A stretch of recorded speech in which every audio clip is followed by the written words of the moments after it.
MLA గారు ఎక్కువ హైదరాబాద్‌లోనే గడుపుతారనేది కొంత వినిపిస్తా ఉంది. మరి ఎమ్మెల్యే గారు రామగుండం ఎమ్మెల్యే గారు రామగుండంలో ఉంటారా? హైదరాబాద్‌లో ఉంటారా అసలు?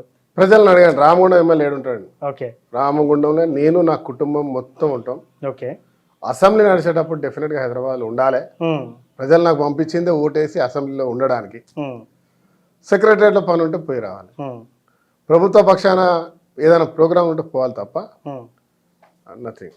ఇప్పటివరకు మీరు నేను విన్నది 700 కోట్లు ఏమో తెచ్చారు రామగుండానికి. సో, ఇట్లా కాంట్రాక్టర్ల రూపంలో తెచ్చినప్పుడు కూడా కొంత ఇక్కడ ఉన్నటువంటి అధికార ఎమ్మెల్యేకి గానివ్వండి, కొంత అధికారులకు గాని కొంత పర్సెంటేజ్ కట్టాల్సి ఉంటది. సో, మీరేమన్నా అట్లా అది ఆ చర్చ కూడా ఎవరైనా అసలు ఎవరు చేయలే. అంతేనా?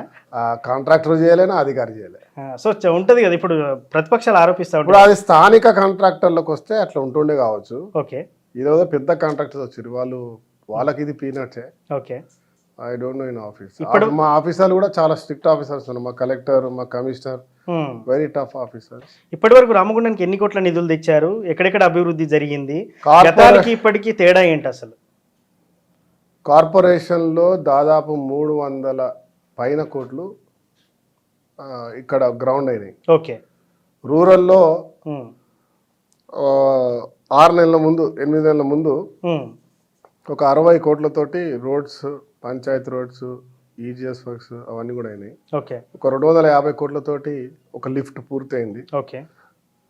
బడ్డలవాగు రామగుండం లిఫ్ట్ అంటారు దాన్ని. దానికి 15,000 ఆయకట్టుకు నీళ్ళు పోతాయి. అది రెడీ టు ఇనాగ్రేషన్. ఈసారి ట్రయల్గా యాసంగిలో అందరికి కూడా నీళ్ళు ఇవ్వడం జరిగింది దాంతో.